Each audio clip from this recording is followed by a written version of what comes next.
use these kitty cat masks with your papier mâché figurines. Let me show you. Look how easy it can be to work with this type of mini mask form. It's something that I make individually. Welcome. My name is Rozani, and these are irregular shapes, but they're completely transformed once they're painted.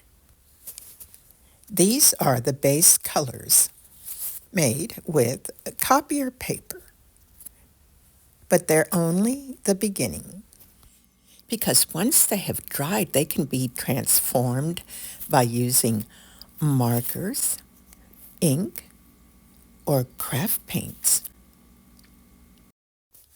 It becomes your canvas. You can also add papier mâché to it, or a little bit of paper mâché clay to build up the facial features. Be careful not to saturate your pulp or any of the paints with too much moisture or water. You don't want the dampness to go through to the underside.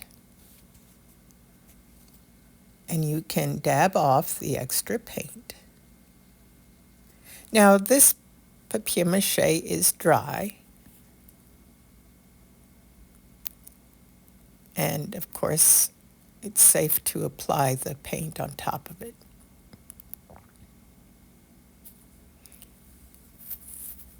So it's dry brushing on the remaining part of the surface, which is what I'm doing here. And I decided to use acrylic craft paints. Now you don't have to paint the entire piece. You can let that original base color of the copier paper show through. It's totally up to you. But I wanted to demonstrate the possibilities, and you are going to see it transform. You can do whatever you want as far as the types of features, and you can make it silly or serious, whatever you want to do. If you have a group of people and you have several of these little masks, you can do a workshop and just have fun. Everyone could put their own special touches on each piece. Now, of course, you can use it on so many different things. You can actually use it as a mask and attach little straps or string to it and apply them to your figurines or dolls. But this makes the heads and the styles interchangeable. Now, because it's so lightweight and paper, it will not weigh down your figurine.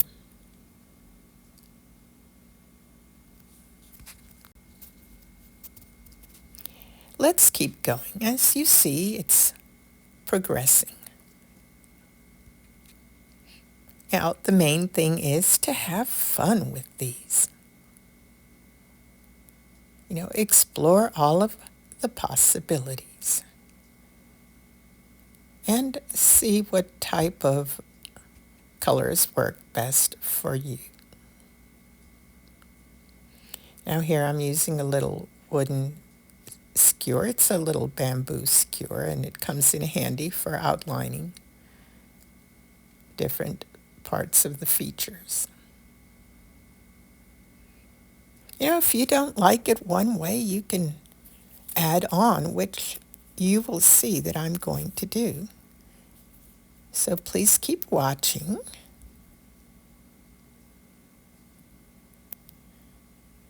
You could absolutely leave it flat without any add-ons.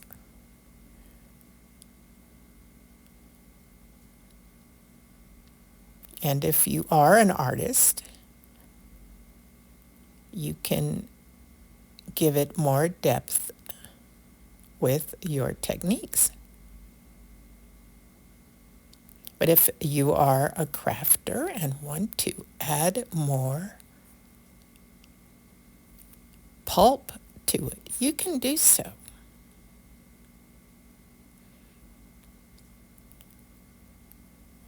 For now, I'm just altering the look a little bit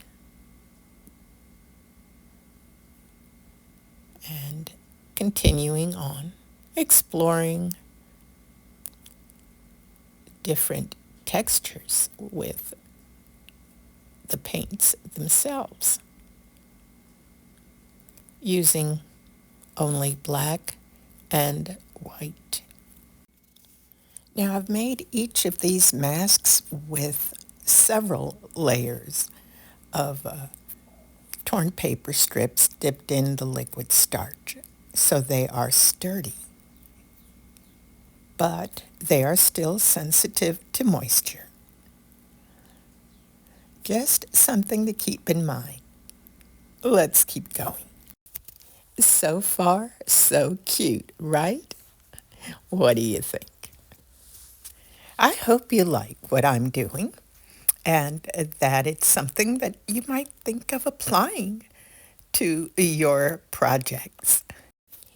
I think the nose area is a little too flat. And I'm going to add on a little more papier mâché pulp.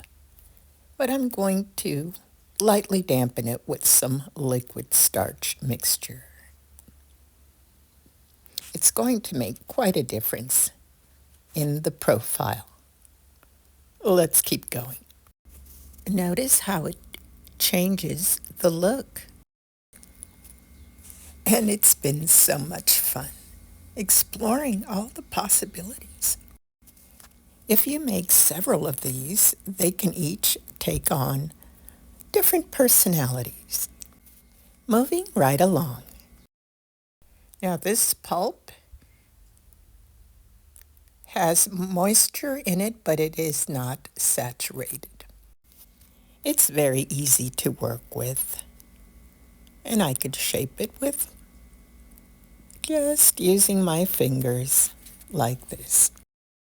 This was made from my own recipe using liquid starch and recycled paper pieces. And I'll leave that link in the description for you. Now you can use your choice of recipes for making the papier mâché pulp. This one is very easy for me to use and it doesn't create a sticky mess. I'm just going to dab it on there, making sure that it stays on. Let's keep going. There's a little more to go, but for the purposes of this demonstration, I just wanted you to get the idea. I'll be setting this aside to dry very soon. So now you've seen one way of adding features to your kitty cat face mask. And here are a few examples.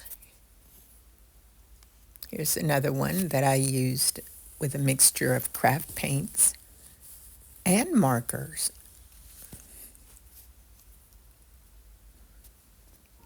So I have this little form. Now you can see what it looks like with the blank mask and with the finished mask.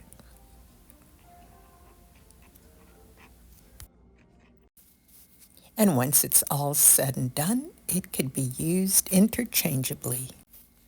And I have a variety of these that have been accumulated from my workshop tutorials. My little mask blanks are certainly time savers, especially when it comes to duplicating your project pieces. So if you are an artist, a painter, a crafter, and would like more information, please let me know, because I'm ready to start selling these directly from my studio to anyone in the United States within the lower 48 for this price, because it's far less expensive to ship. And I still offer related tutorials on other platforms. And I will begin gradually to reintroduce my products once again on Etsy. But meanwhile, I want to thank you for having been here with me, and I hope that you found this update informative and somewhat helpful should you ever need to make your own little kitty cats. And if you like this kind of content, please visit the playlist on the screen. And I hope to see you next time.